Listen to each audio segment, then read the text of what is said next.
히브리서 1장 1절 말씀입니다. 짧은 본문이라 합독하시겠습니다. 옛적의 선지자들을 통하여 여러 부분과 여러 모양으로 우리 조상들에게 말씀하신 하나님이. 아멘. 이 히브리서는 어제 말씀드린 대로 기독교 유대인에게 쓰여진 편지입니다. 이 기독교 유대인들은 원래 유대교에 속했던 자들인데 예수를 구주로 삼으면서 기독교로 개종한 자들입니다. 그런데 로마에 의해 기독교인들이 핍박을 받자 그들은 유혹을 받게 됩니다. 당시 유대교는 로마로부터 핍박을 받지 않았기에 원래 유대교로 돌아가면 핍박도 사라지고 또 익숙한 신앙의 형태를 지속할 수 있기 때문입니다. 그리고 결국 같은 하나님을 믿는 것이니 큰 문제가 없지 않나 스스로 변명하게 됩니다. 그러나 예수님 외에는 구원받을 만한 이름을 우리에게 주신 일이 없기에 그들의 선택은 배교와 다를 바가 없는 것입니다. 그래서 히브리서 저자는 예수님이 하신 일과 예수님을 통해 얻게 된 우리의 유익, 그리고 예수님만이 구원의 유일한 통로임을 말하고 있는 겁니다. 또한 핍박과 환난, 더 나아가 순교의 위험이 있는 길을 가는 것이 결코 쉬운 일은 아니지만 우리의 믿음의 선배들도 다 그 길을 갔다고 알지 모르고 그냥 하나님의 말씀을 의지해서 그 길을 갔다며 우리도 그 길을 가자고 말하고 있는 것입니다. 오늘은 어제와 더불어 히브리서 개론을 좀 더 하도록 하겠습니다. 어제 나누지 못한 히브리서의 특징들을 살펴보고 그리고 히브리서 1장 1절만 언급하고 마치도록 하겠습니다. 우리 모두 진리를 알아가는 기쁨이 넘치기를 소망합니다. 지금은 유대교다, 이슬람교다, 기독교다 이렇게 구분이 명확하지만 예수님이 승천하시고 난 이후에는 그러한 구분이 확실하지 않았습니다. 처음에는 모두가 유대교에서 시작했지만 점점 시간이 흐르면서 기독교와 유대교로 분리가 일어나게 됩니다. 보통 이 정체성이라는 것은 본인이 먼저 인식하고 확립이 되면 그 확립된 가치관으로 삶이 변화되고 그 변화된 삶으로 인해 외부인도 그것을 인정하는 단계에 이르게 됩니다. 그러면 그때부터 새로운 정체성의 이름으로 불리게 되는 겁니다. 과거에는 술을 많이 먹고 주일에는 놀러 가고 또 자기 맘대로 살았지만 내가 하나님을 믿고 나서 술도 먹지 않고 또 주일날 교회 놀러 가지 않고 교회를 가는 걸 보면서 주변 사람들이 이렇게 얘기할 겁니다. 야, 너 변했구나. 너 교회 다니니? 라고 하는 것처럼 너 하나님 믿는구나 라고 하는 것처럼 이렇게 정체성이 나에 대한 정체성과 나의 정체성에 대한 변화된 삶을 통해서 외부 사람들도 나를 바라보는 사람들도 그것을 인정하게 되는 단계에 이르게 된다는 말입니다. 초대교회도 처음에는 이러한 명확한 구분이 없다가 시간이 흘러 그들의 정체성이 확고해지자 그리스도인, 기독교인이라 불리게 된 것입니다. 이때는 바나바가 바울과 함께 1년여간 안디옥 교회를 이끌어가는 상황에서 그런 구분이 생기게 됩니다. 사도행전 11장 26절입니다. 만남에 안디옥에 데리고 와서 둘이 교회에 1년간 모여 있어 큰 무리를 가르쳤고 제자들이 안디옥에서 비로소 그리스도인이라 일컬음을 받게 되었더라. 그러니까 함께 모여 1년 정도 그 말씀을 나누고 또 거기에 맞게 또 삶을 살아가니까 저 사람들은 유대교가 아닌 그리스도인이구나 라고 이게 명칭을 받게 된 것입니다. 근데 유대교의 입장에서 이 기독교인들은 이단이며 분파주의자이며 유대교를 파괴하는 자들이기에 이들을 내버려 둔다는 것은 자신의 종교가 위태하기 때문에 그들에 대한 핍박이 가해지는 것입니다. 그러므로 유대교로부터 기독교로 개종하게 되면 두 가지의 핍박이 주어지게 됩니다. 어제 말한 대로 첫 번째는 로마로부터의 핍박입니다. 로마는 우상 숭배와 황제 숭배 사상이 강한 나라였기 때문에 기독교는 그 우상 숭배 또 인간 숭배 사상을 거부하기 때문에 당연히 이러한 핍박과 탄압이 일어나게 되는 겁니다. 그리고 두 번째는 유대교로부터의 핍박과 그리고 다시 돌아오라는 이 설득이 있습니다. 오히려 더 이 무서운 것이 바로 유대교로부터의 핍박과 설득입니다. 여러분도 알다시피 바울은 유대교의 선봉장으로서 기독교를 개종한 사람들을 잡아 혼을 내는 사람이었습니다. 바울은 스데반의 투석 살인에 일정 부분 참여한 사람이기도 했습니다.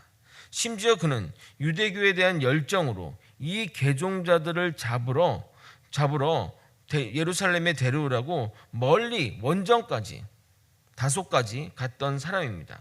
사도행전 9장 1절 2절에 보면 그런 내용이 담겨 있습니다. 사울이 주의 제자들에 대하여 여전히 위협과 살기가 동등하여 대제사장에 가서 다메섹 여러 회당에 가져갈 공문을 청하니 이는 만일 그 도를 따르는 사람을 만나면 남녀를 막론하고 결박하여 예루살렘으로 잡아오려 함이라. 이런 식으로 막 가서 그 기독교로 개종한 사람을 잡아서 예루살렘에 와서 혼을 내려고 하는 것이죠. 이런 사울이 유대교에서 기독교로 개종하자 반대로 이 유대교 사람들에게 엄청난 핍박을 받게 됩니다. 그 중에 일부분만 말씀드리도록 하겠습니다. 고린도후서 11장 24절 25절에 기록되어 있습니다. 유대인들에게 40에 하나 감한매를 5번 맞았으며 3번 태장으로 맞고 1번 돌로 맞고 3번 파산하고 일주일을 깊은 바다에서 지냈으며 그 당시는 40대를 맞으면 죽는다고 해서 39대를 때렸다고 하는데 뭐 39대까지는 살아있다가 한 대 더 맞으면 뭐 죽는 겁니까? 그런 건 아니죠. 39대조차도 굉장히 무거운 형벌이었고 이 매로 죽는 사람들이 많이 나왔다고 합니다. 그런데 그것을 5번이나 맞았으니 한 번만 맞아도 죽을 똥 말똥 하는데 그것을 5번이나 맞았으니 얼마나 핍박이 심했는지 알 수 있습니다. 그러나 그들은 핍박만 이렇게 탄압과 핍박만 하는 것이 아닙니다. 그들을 다시 유대교로 돌리기에 이렇게 저렇게 다양한 방법으로 구슬리게 됩니다. 처음엔 잡아다가 고문을 하기도 하고 가족들을 데리고 와서 구슬리는데 너희 가족들은 다 유대교를 믿는데 너만 이상한 도를 따라서 되겠느냐 하면서 접근하게 되면 많은 이들이 흔들리게 되는 것입니다. 그런데 히브리서 저자의 접근 방식은 다릅니다. 정의나 협박으로 그들을 설득하는 것이 아니라 진리를 선포함으로 그들을 돌려 세우기 때문입니다. 이단에 빠진 사람들도 마찬가지입니다. 신천지나 이단에 빠진 사람들을 돌려 세우는 방법은 진리밖에 없습니다. 다른 방식으로 돌려 세울 수도 있지만 결국 과거로 돌아가는 것은 시간 문제입니다. 히브리서 저자는 그래서 우리가 믿는 예수님으로 정면 승부합니다. 그런 면에서 히브리서는 예수님을 변증하는, 예수님을 이렇게 증거하는 그런 예수 변증서라고 할 수 있습니다. 이 히브리서 저자의 서술 방식의 특징은 수용자가 익숙한 것을 가지고 그들의 눈높이에서 그 말씀을, 진리를 선포한다는 겁니다. 유대교 사람들은 구약에 정통한 사람들이기 때문에 히브리서는 이 구약 성경을 가지고 설명을 한다는 겁니다. 제가 바벨론 포로기 시대의 아픔을 설명하기 위해 일제강점기의 조선 상황에 빗대어서 설명하면 얼마나 그 포로기 시대의 그 아픔들이 잘 전달되겠습니까? 이처럼 히브리서는 유대인들에게 익숙한 그 구약을 사용하여 예수님을 변증하고 있다는 겁니다. 이 정도로 히브리서에 대한 개론을 하고 또 나중에 차차 또 그 얘기들을 나누도록 하겠습니다. 여러분 1절을 같이 한번 읽어보도록 하겠습니다. 함께 읽겠습니다. 시작. 이쪽에 선지자들을 통하여 여러 부분과 여러 모양으로 우리 조상들에게 말씀하신 하나님이. 그러니까 이 의미는 뭐냐면 화자가 하나님이신데 하나님이 선지자를 통해 여러 부분과 여러 모양으로 말씀하셨다는 것입니다. 더 쉽게 표현하면 하나님이 선지자, 즉 성경의 저자를 통해서 그 성경의 여러 부분을 또 여러 모양으로 예수님에 대해 말해왔다는 것을 이야기하고 있는 겁니다. 이 부분은 뭐냐면 이 성경 구절을 말하는 겁니다. 성경의 어떤 여러 가지 부분들이 그냥 성경의 여러 가지 어떤 그 곳곳에 퍼져 있는 그런 부분 가운데 예수님의 증거하는 말씀이 있다는 겁니다. 가장 처음 나오는 성경 구절이 바로 창세기 3장 15절이라 하겠습니다. 원시복음이라고 하죠. 원시복이라 하는 뜻은 뭐냐면 최초의 복음에 대한 기록이라는 의미입니다. 창세기 3장 15절을 읽어드리도록 하겠습니다. 내가 너로 여자와 원수가 되게 하고 내 후손도 여자의 후손과 원수게 되게 하려니 여자의 후손은 내 머리를 상하게 할 것이요 너는 그의 발꿈치를 상하게 할 것이니라 하시고, 하나님이 뱀에게 저주하는 말인데 사실 이 당시는 이 말이 무슨 말을 의미하는지 못 알아들었을 것입니다. 그러나 시간이 흘러 이 말씀이 예수님의 탄생과 죽음에 관련된 말임을 알게 된 것입니다. 이런 식으로 하나님은 선지자를 통해서 하나님의 계획들을 말씀해 오셨고, 이러한 성경 구절이 부분 곳곳에 있는 것입니다. 그래서 이 부분의 말씀들이 점점 시간이 흐르면서 더 구체적으로 또 더 정확하게 예수님과 예수님의 사역을 증거하게 되는 겁니다. 이 외에도 수많은 성경 구절이 있죠. 이제 향후에 요 히브리서를 하면서 또 살펴보겠지만 이 외에 많은 성경 구절이 있죠. 대표적으로 이사야서 53장의 기록들입니다. 따로 읽지는 않겠지만 예수님의 죽음을 기록한 성경 구절입니다. 무수한 많은 성경 구절이 예수님을 이렇게 나타내고 있습니다. 이러한 것들이 부분으로 표시한다는 겁니다. 그러므로 우리는 성경을 예수님의 관점으로 또 사역적으로는 구속사적 관점에서 보아야 합니다. 그렇게 성경을 보다 보면, 그러니까 성경을 관점을 가지고 이런 성경을 관점을 가지고 보게 되면 성경이 말하는 의미를 선명하게 이해하게 됩니다. 1절에 여러 모양으로 말씀하셨다는 그 말의 의미가 하는 것이 무엇이냐면, 말로써 설명하는 것은 논술이지만 그림으로 설명하는 것을 모양이라고 설명하는 겁니다. 이해를 돕기 위해 여러분에게 예를 한번 들어보도록 하겠습니다. 요셉을 예수님의 예표라고 합니다. 그래서 요셉의 별명이 구약의 예수입니다. 그의 삶을 살펴보면 정말 예수님의 삶과 여러모로 일치합니다. 요셉은 은 20전에 노예 상인에게 팔려가는데 예수님이 은 30전에 팔려가는 것과 연결이 됩니다. 요셉은 선을 행하나 그럴수록 더욱 나락으로 떨어져 결국 요셉이 왕의 지하 감옥에 갇히는데, 이것은 왕의 허락이 없으면 나올 수 없는 곳이기 때문에 죽음을 의미하는 것이고 예수님의 죽으심과 연결이 되는 겁니다. 만 2년 후 요셉은 왕에게 끌려나가면서 살아나게 되는데, 이것은 3위로 부활하신 예수님을 또한 상징합니다. 그리고 요셉은 총리가 되어 왕의 보좌 옆에 앉게 되는데, 이것은 주님의 승천을 의미하고 요셉으로 인해 야곱의 모든 가족이 죽음에서 생명으로 건지게 되는 것처럼 우리가 예수님을 믿음으로써 예수를 통해 구원받는 것을 예표하는 겁니다. 물론 이것이 그냥 이게 예수님을 상징합니다라고 기록하지는 않았지만, 이것은 이제 요셉을 통해서 예수님을 드러냅니다라고 명확하게 기록하지는 않았지만 그 모습을 통해서 예수님의 모습들을 이렇게 나타내고 있다는 겁니다. 그리고 출애굽 10재앙 중에 10번째 재앙이 초태상이 다 죽는 어떤 재앙인데, 문설주에 바른 어린 양의 피가 죽음을 넘김으로 죽지 않게 됩니다. 이것은 예수님의 보혈의 피가 우리가 죽음에서 생명으로 건져지는 것을 예표하는 겁니다. 왜 예수님이 죽으셨는데 왜 우리가 사는 거지? 이게 이해가 잘 안 되잖아요.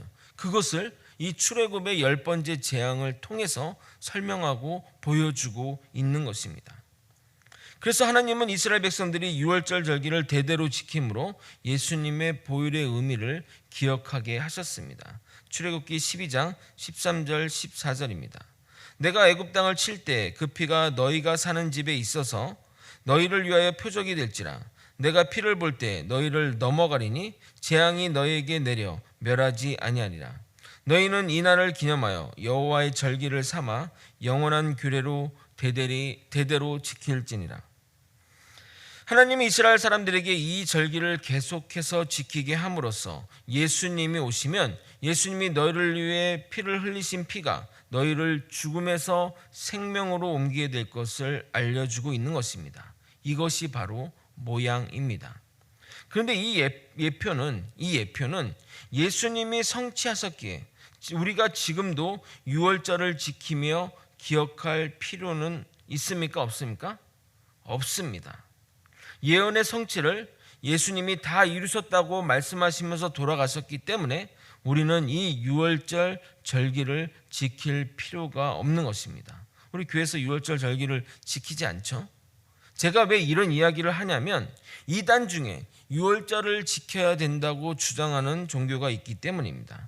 그리고 아까 읽은 성경 구절을 읽으면서 하나님이 영원한 규례로 지키라고 했는데 기존 교회는 타락해서 이 유월절을 지키지 않고 있다고. 그래서 자기네 교회가 자기가 믿는 요것이 바로 진실이라고 사람들을 미혹하고 있다는 것입니다. 유월절을 정말 지키고자 주장한다면 그들은 정말 주일마다 양 잡고 소 잡고 해야 될 것입니다. 과거의 제사의 방식대로 그대로 하지 선택적으로 지키면서 우리만 참된 교회다 주장한다는 것이 말이 되냐 이 말입니다. 그러나 우리는 지금 과거의 제사 방식을 따를 필요가 없습니다. 그것도 히브리서 강의 때 말씀드렸지만 그 모든 것들이 예수 그리스도의 죽음심으로써 성취가 됐기 때문에 그런 것들을 지킬 필요가 없는 겁니다. 뭐 이런 논리로 또 안식일을 또 그런 교회들 하나님의 교회 뭐 제7일 안식교회는 또 그 토요일 날 또 예배를 드리잖아요. 우리가 참 진짜 교회다 이렇게 주장하는 이유들이 이제 우리는 안식일을 지키지 않냐, 안식일을 거룩하게 지키라고 그랬지 왜 뚱딴지 같이 주일을 지키냐, 뭐 이런 식으로 이제 얘기하면서 미혹하는데 그 초대교회 때부터 그 예수님의 부활하심, 다시 오신 예수님을 기다리면서 주일을 지켰기 때문에 그 전통대로 계속대로 이렇게 지키고 있는 겁니다. 안식일을 지킬 필요가 없죠. 안식일의 주인이신 예수 그리스도가 오셨기 때문입니다. 여러분에게 좀 더 쉽게 이 내용을 좀 더 구체적으로 나중에 말씀드리겠지만 우리가 여기 거제 면에는 그런 일이 좀 없지만 서울에는 아파트 분양을 하게 되면 서울 아파트 분양이면 그 모델하우스를 지어놓고 그 분양을 하게 됩니다. 여러분이 살게 될 집이 이런 모양의 집이니까 이런 모양을 보시고 계약하시면 좋겠습니다 라고 모델하우스를 지어놓고 합니다. 모델하우스를 지어놓고 하다가 분양이 끝나고 집이 다 지어지면 그 모델하우스 집에 들어가서 삽니까?